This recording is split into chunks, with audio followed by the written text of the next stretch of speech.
Detona Física e o nosso primeiro vídeo sobre física do primeiro ano é a parte de mecânica e a gente vai começar com a cinemática. Primeiro a gente precisa saber o que é a cinemática. Na cinemática a gente estuda um movimento sem se preocupar com as causas desse movimento. Por exemplo, a gente não vai se preocupar com as forças que causaram o movimento. Simplesmente com o fato de um objeto, de um móvel estar se deslocando, sem se preocupar com as causas. Inicialmente a gente vai estudar a chamada cinemática escalar. O que é essa cinemática escalar? É um movimento em uma dimensão. Mais para frente a gente vai estudar algo chamado grandeza vetorial. E a gente vai ver que as grandezas que a gente usa na cinemática são vetoriais. Mas inicialmente a gente vai esquecer. Você deve estar pensando talvez o que é um vetor. Não se preocupe o que é um vetor. Não se preocupe o que é uma grandeza vetorial. Isso vai ser algo que a gente vai ver para frente. Então inicialmente a gente estuda a cinemática escalar. Em outras palavras, um movimento em uma dimensão. Por exemplo, um objeto se movimentando em linha reta, um objeto caindo em linha reta, um objeto sendo lançado para cima em linha reta. Então, limita bem o movimento, limita bem a forma como o objeto está se deslocando.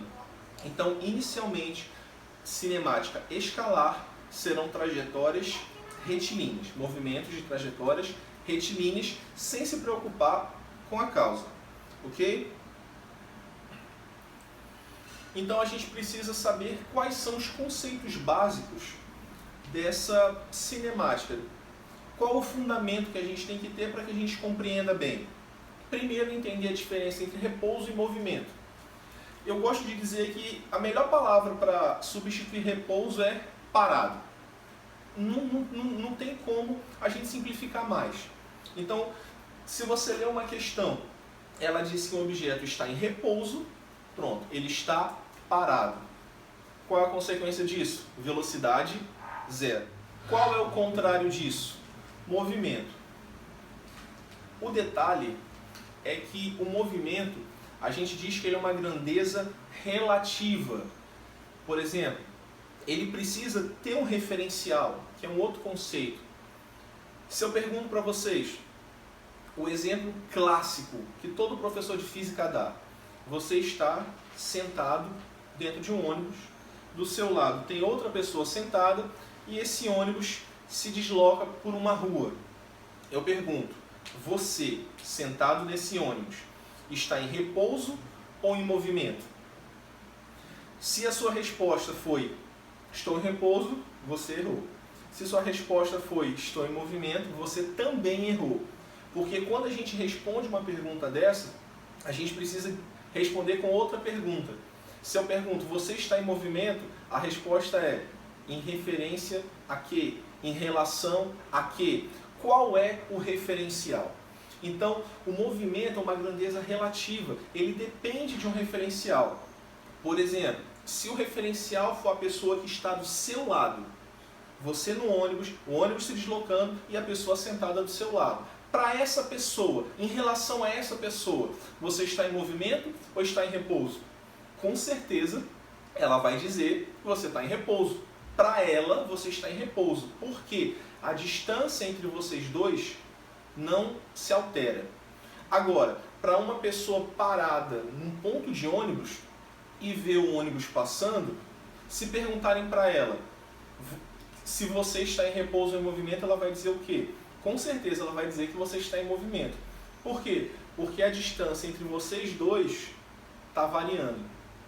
Então, uma forma simples de entender isso é, se a distância entre o objeto e o referencial não muda, ele está em repouso.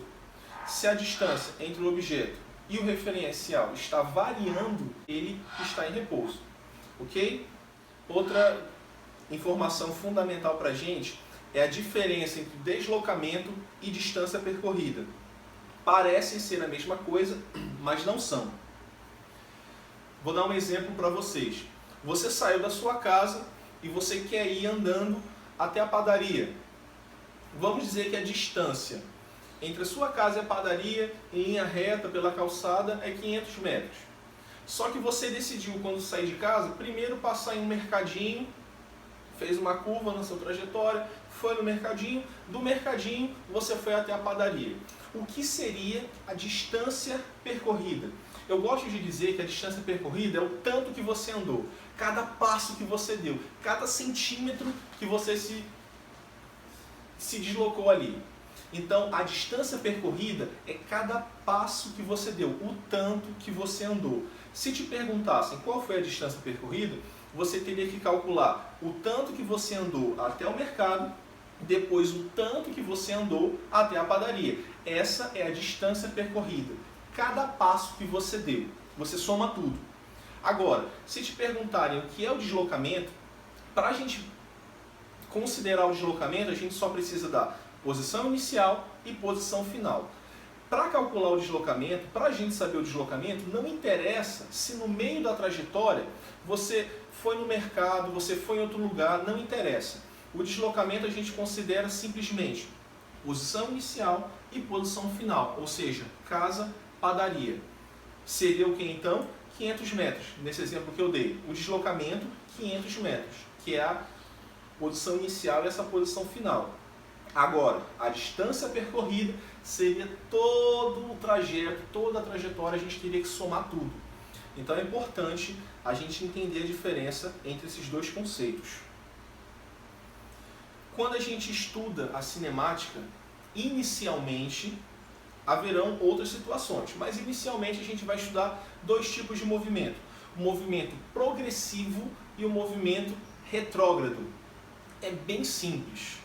A gente pode simplificar. Como é que a gente vai pensar? O movimento progressivo, ele é para frente.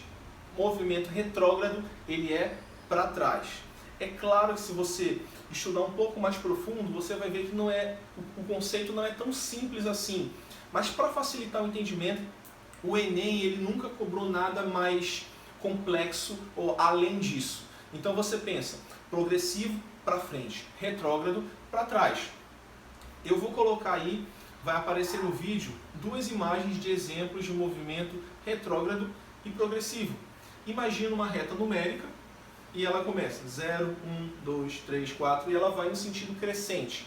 Se o objeto se desloca no sentido crescente, no sentido da reta numérica, no sentido positivo da trajetória, a gente diz que é um movimento progressivo. Se ele vai no sentido contrário, a gente chama de movimento retrógrado. Agora, uma coisa importante é você entender a questão do sinal da velocidade. Numa questão, você leu lá, um móvel se desloca com uma velocidade de 20 metros por segundo. 20 metros por segundo é um valor positivo. Significa o quê? Que é um movimento progressivo. Velocidades positivas, o objeto está indo para frente. Agora você lê outra questão e diz a velocidade é menos 5 metros por segundo.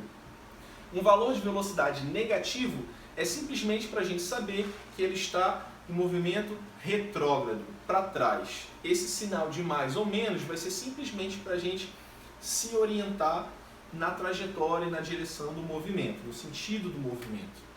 Tá bom? Para a gente finalizar essa parte inicial dos conceitos, a gente vai falar algo que é muito simples, mas eu sempre pego alunos de primeiro, segundo e terceiro ano que tem muita dificuldade nisso, que são as grandezas e suas unidades. Vamos lá, de forma bem simples. O que é uma grandeza física? É algo que se pode medir. Simples, bem direto ao ponto.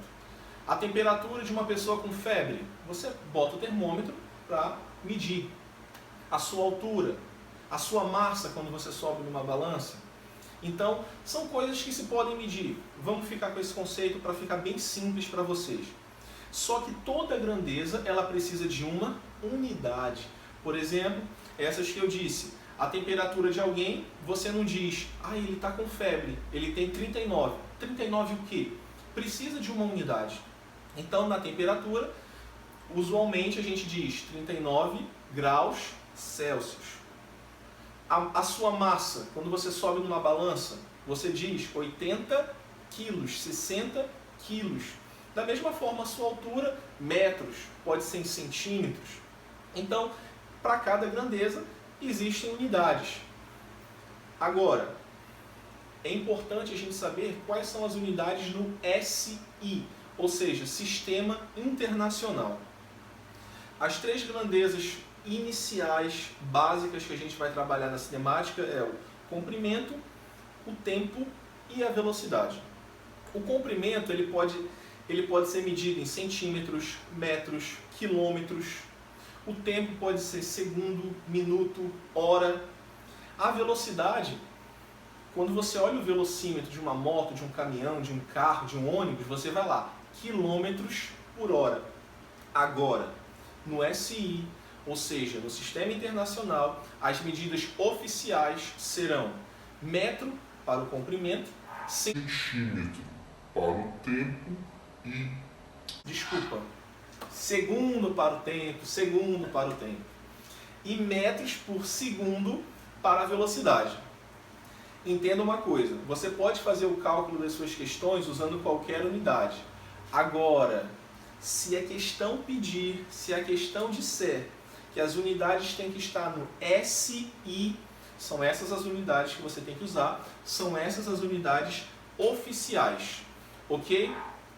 Então essa foi a primeira parte, a primeira aula de cinemática, só os conceitos básicos para a gente não ficar com um vídeo muito longo.